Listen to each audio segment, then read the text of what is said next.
Hi everyone, Bear from Bear Reads Books, here to talk about Novella November. Last video you would have seen me talking about non-fiction November with two great reads to kick off November, and I'm still going with more non-fiction November, which I'll fill you in a little bit later in November, but this is my first November catch-up for novellas. And the way I've been reading my novellas is mostly as audiobooks. So as my non-fiction is with physical books, and my novellas are on audiobooks. They're really good, really easy to consume, and I feel like even with just a moderate car ride, I can get through a novella in reasonably quick time.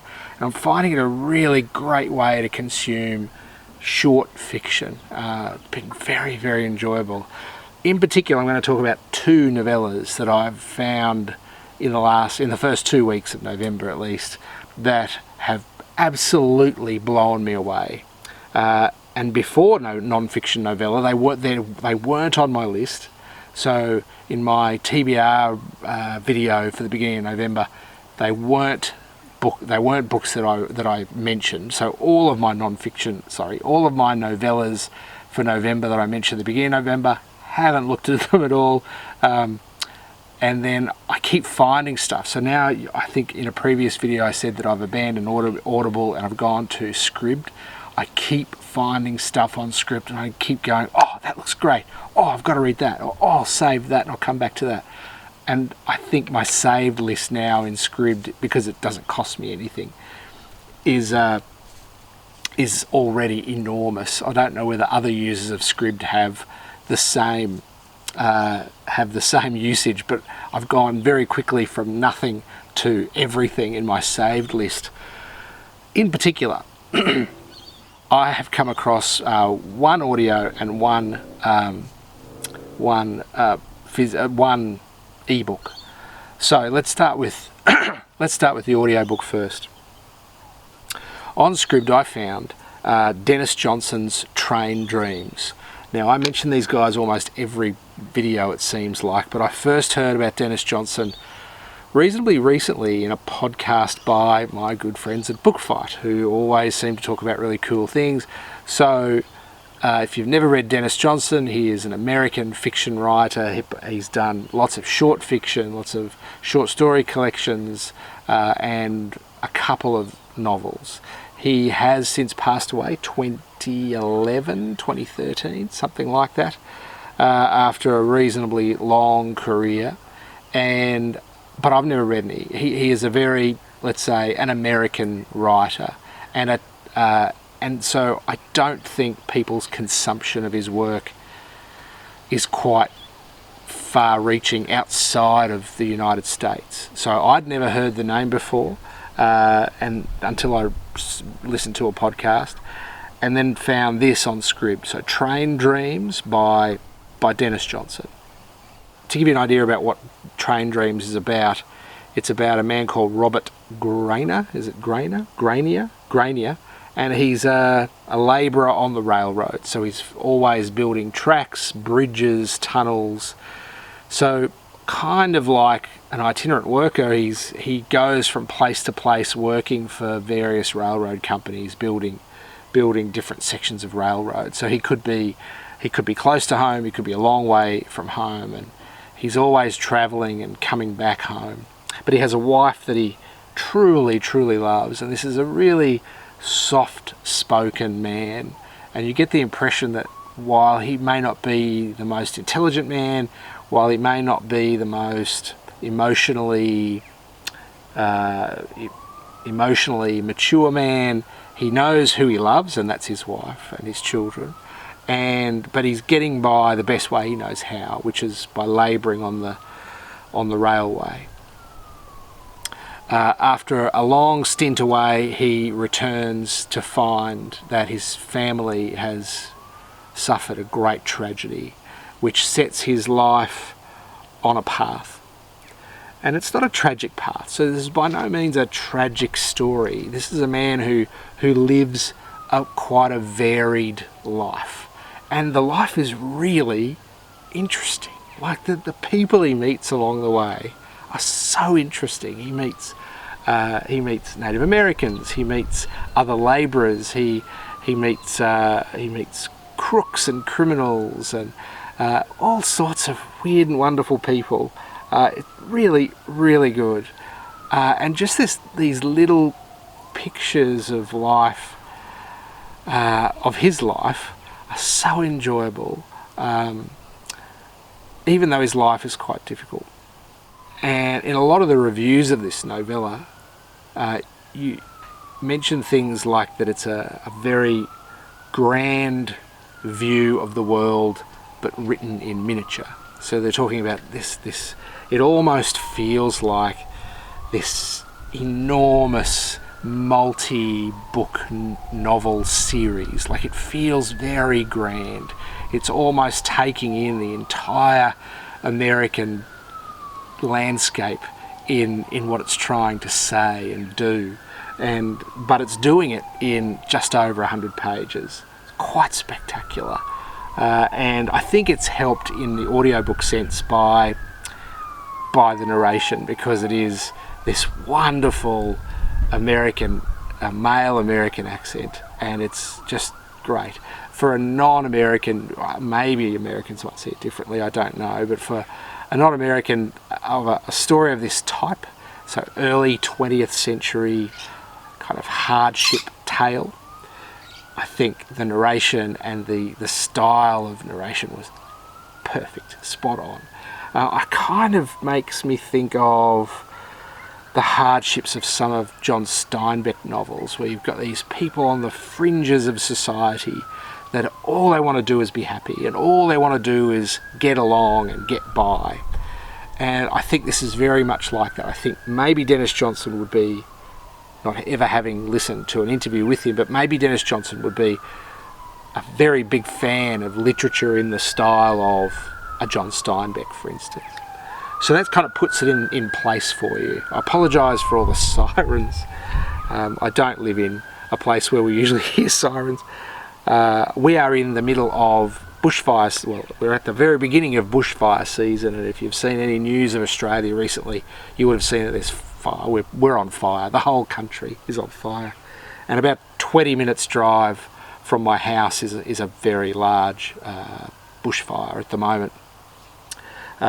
Mainly through National Park and State Forest, so only a couple of houses have been lost. No lives have been lost, thankfully, but the light is very gloomy and got this really strange red glow to it. It's a very strange place to be sitting doing a booktube video, believe me.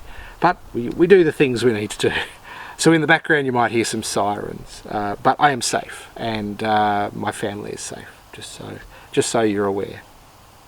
So, Robert Granier, this story happens in the 1920s, and I think spans quite a few decades, although they don't specifically tell you when it's happening. They don't specifically tell you that this happened and this happened. I think the story itself is very much out of sequence. So they tell you parts of his story, but not in a chronological sense, I think. They're just telling his story in just interesting snippets, all joined together. And other reviews of this book talking about grandness in miniature, the other reviews all seem to say that it maps out the American story of the first half of the 20th century. And I think that's very accurate, because this man, Robert, who not aimlessly, but seems to just go from place to place and stuff happens to him. He seems to, he drives a car for the first time, or he talks about speaking on the telephone and going to a state fair and riding in an airplane, and how sick he felt as the plane swooped and dived and climbed.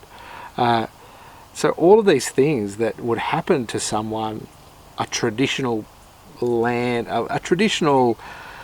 person of the early 20th century, and all of these experiences that he has are just incredible. I can't speak highly enough of this book, and I think I've said that a couple of times in these last couple of readathons over October and November. The stuff that I've chosen has just been amazing. And Dennis Johnson's Train Dreams is almost the perfect book. And I don't say that lightly. It is just so beautiful.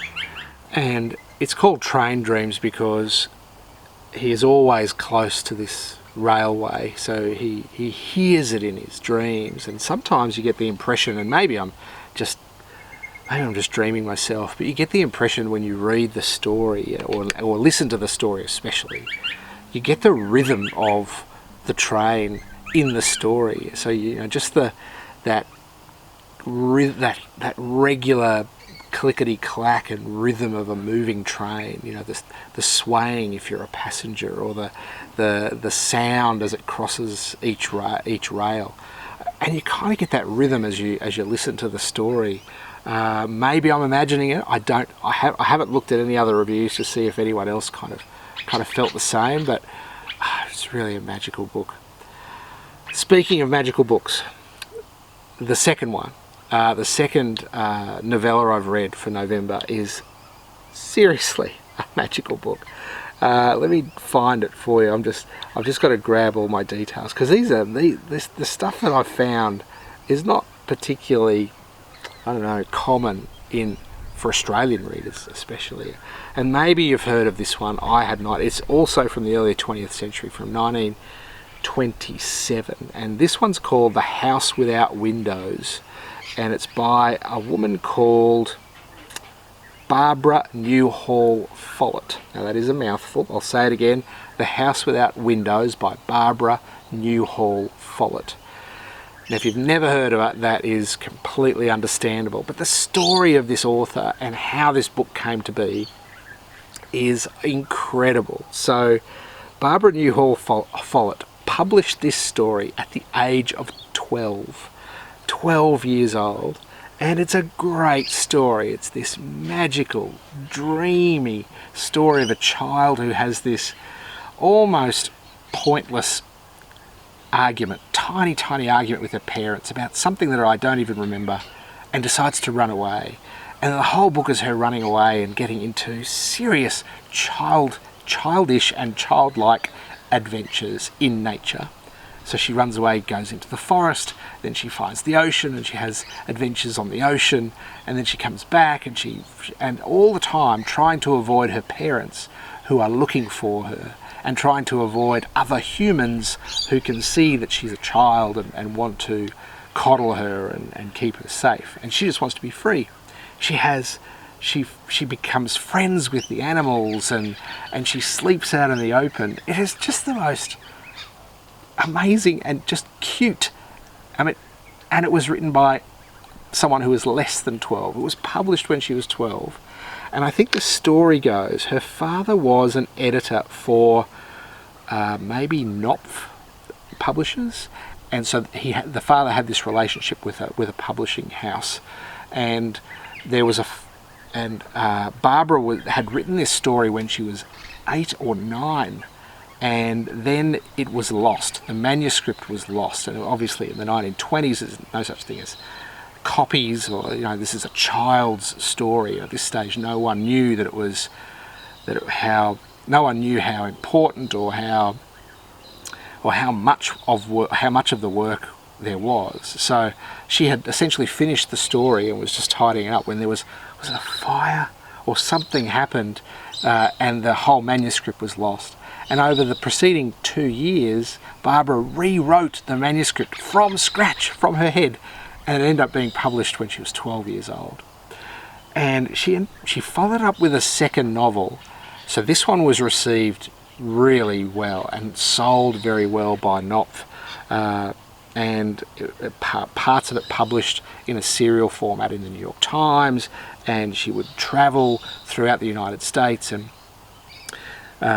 and do talks and readings. And then she tried publishing a second work, which was not quite so popular. And then she ended up getting married and completely fell off the radar. In fact, she didn't write or publish a thing.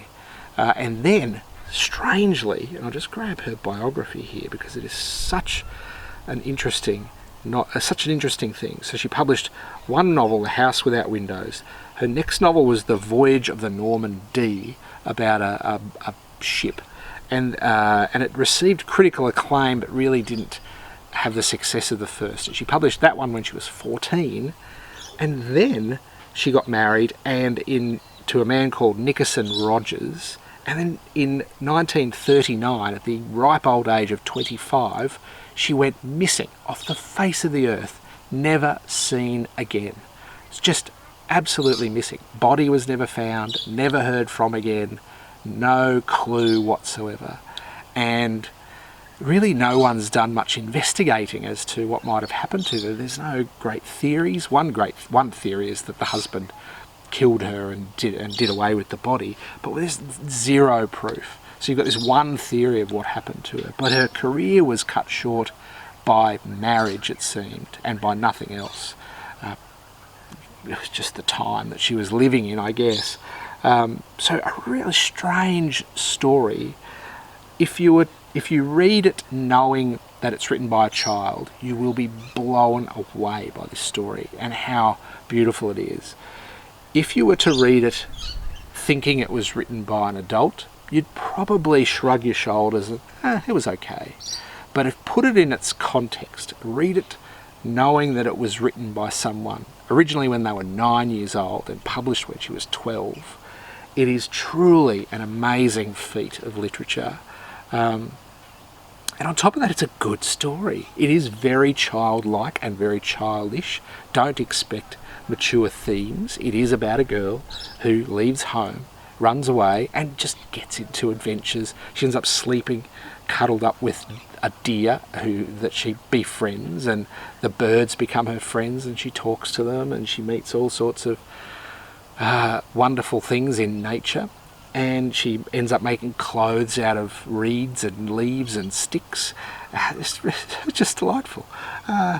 It's been such a delight. So and that one was, it's going to be really hard to find this one. So I found it on Scribd, but it was in the format of a PDF that someone had uploaded. It is definitely out of print and out of publication. So it is out of copyright, so however you can find it, it's legal, don't worry.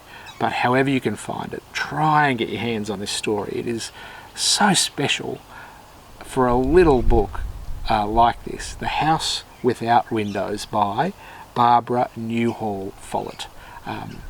So those two books, those two novellas, that's all I've gotten through for Novella November.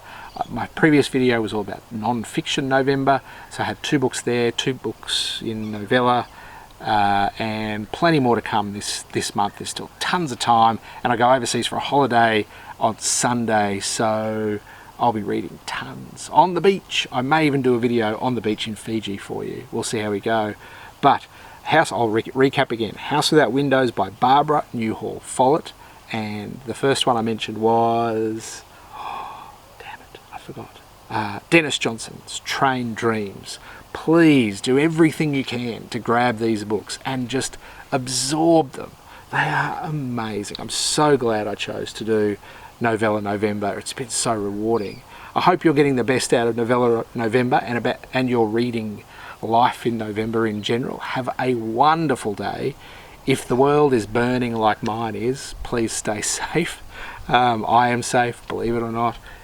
I smell of smoke, my eyes are watering. But wherever you are, stay safe, have a wonderful time, and I'll talk to you again soon. Thanks, bye.